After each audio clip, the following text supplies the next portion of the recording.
Titanic जहाज का मलबा देखने गई पनडुब्बी टाइटन पर सवार 5 लोगों की मौत की पुष्टि हो गई है। गुरुवार 22 जून को यूएस कोस्ट गार्ड को अटलांटिक सागर की तलहटी से इसका मलबा मिला। इसके कुछ देर बाद उन्होंने एक प्रेस कॉन्फ्रेंस की। इसमें उन्होंने बताया कि हमें जो मलबा मिला वो टाइटन का ही है। इस पनडुब्बी की चर्चा के बीच एक और पनडुब्बी की कहानी याद की जा रही है। नाम है HMS पर्सियस। साल 1941 में ये पनडुब्बी डूब गई थी, सीधे समुद्र की सतह से जा टकराई थी। पर जिस बात ने दुनिया को चौंकाया था वो ये थी कि इसमें एक आदमी की जान बच गई थी। पर कैसे? ये बहुत दिलचस्प है। चलिए आपको पूरा किस्सा सुनाते हैं। साल 1929 में बनाई गई इस सबमरीन को ब्रिटिश साम्राज्य ने मिस्र के अलेक्जेंड्रिया को सौंप दिया था। पर्सियस का काम अलेक्जेंड्रिया से माल्टा तक जरूरी सामान पहुंचाना था। कई साल ये सिलसिला बिना किसी समस्या के यूं ही चलता रहा। फिर 26 नवंबर 1941 के दिन कुछ ऐसा हुआ जिसका किस्सा सुनकर आपके कान भी खड़े हो जाएंगे। साल 1941 दूसरा विश्व युद्ध अपने चरम पर था। इटालियन नेवी फ्रांस और ब्रिटिश जहाजों को रोकने के लिए लगातार नए नए दांव खेल रही थी। ऐसे ही एक दांव ने पर्सियस को अपनी चपेट में ले लिया। 26 नवंबर को यह सबमरीन माल्टा से निकली जिसे अलेक्जेंड्रिया की ओर जाना था। 10 दिन तक सफर में सब कुछ ठीक ठाक चल रहा था। 6 दिसंबर को पर्सियस एक इटालियन माइन से टकरा गई। इस दौरान इसमें 61 लोग सवार थे, पर हादसे के बाद सिर्फ एक बंदा बचा।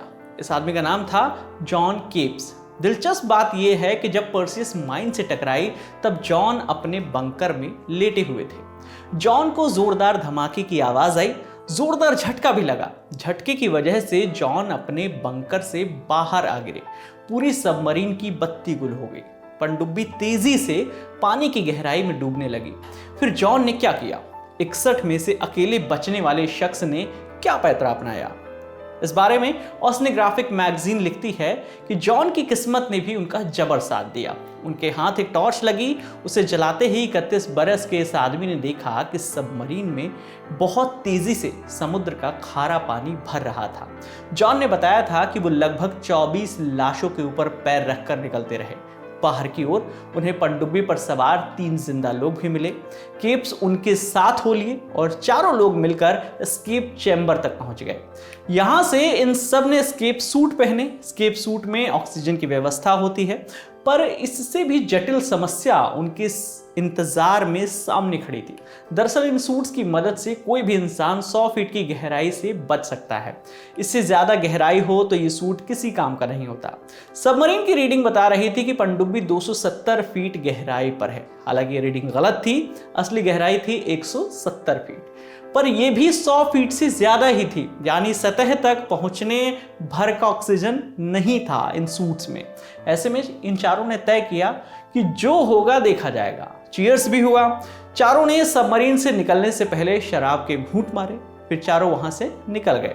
आपको बता दें कि जॉन को छोड़कर बाकी सारे लोग हादसे की वजह से घायल हो चुके थे। जॉन ने अपनी आपबीती में बताया था कि जब वो बोट से बाहर निकले तब पानी का दबाव इतना था मानो हड्डियां टूट जाएंगी। इसी वजह से ही जॉन को छोड़कर बाकी सबके शरीर ने उनका साथ छोड़ दिया। पर जॉन ने हार नहीं मानी। वो जैसे तैसे सतह तक आ पहुंचे। सतह पर पहुंचकर उन्हें एक द्वीप नजर आया। अंदाजन ये द्वीप जॉन से लगभग 5 मील की दूरी पर था। हाथ पैर मारने का सिलसिला एक बार फिर से शुरू हुआ। आखिरी सांसें चल रही थी, पर जॉन इस टापू तक कैसे ना कैसे करके पहुंच ही गए। समुद्र के किनारे आते ही जॉन बेहोश हो गए। बीबीसी की रिपोर्ट के मुताबिक इस टापू पर ग्रीक मछुआरों ने उन्हें देखा और अपने घर ले गए। दूसरे विश्व युद्ध के दौरान इस टापू पर इटली का कब्जा था। इन मछुआरों ने जॉन को 18 महीनों तक छुपाए रखा। 18 महीनों की जद्दोजहद के बाद जॉन केप्स बचते बचाते एक मछुआरे की सहायता से केफालोनिया पहुंच गए। यहां से उन्हें तुर्की के लिए जहाज मिला। तुर्की के बाद अलेक्जेंड्रिया तक का रास्ता उन्होंने खुद तय किया। जॉन को उनकी बहादुरी और शानदार जज्बे के लिए ब्रिटिश एम्पायर मेडल से भी सम्मानित किया गया। हालांकि कई लोगों ने जॉन की इस कहानी पर सवाल उठाए। कहा ऐसा संभव ही नहीं है। दलील दी गई कि पर्सियस पर सफर कर रहे यात्रियों की लिस्ट में जॉन का नाम था ही नहीं, तो फिर वो बोट पर आखिर कैसे पहुंच सकते हैं। वहीं तकनीकी सवाल भी खड़े किए गए। जॉन के पास यात्रा से संबंधित कोई सबूत भी नहीं था, सिर्फ कहानी थी और कहानी को झुठलाना बहुत आसान होता है, जैसे कि आप जानते ही हैं। लेकिन साल 1985 में जब जॉन की मौत हुई तो उनकी मौत के 12 साल बाद उनकी कहानी के सबूत मिले। जॉन की बताई गई जगह पर ही पर्सियस का मलबा मिला, सबमरीन का बंकर, एस्केप चेंबर का गेट और शराब की बोतलें, सारी बातें जॉन के बयान से हूबहू मिल गई। इस कहानी पर आगे चलकर एक डॉक्यूमेंट्री भी बनाई गई। इसका नाम था द पर्सियस सर्वाइवर। निर्देशक थे एवजेनी टोमास शो। इन्होंने इस डॉक्यूमेंट्री को साल 2000 में रिलीज किया था। इस खबर में फिलहाल इतना ही। आपके लिए तमाम जानकारी जुटाई थी हमारे सहयोगी पुनीत ने। मेरा नाम है विकास वर्मा। देखते रहिए द लल्लन टॉक। शुक्रिया।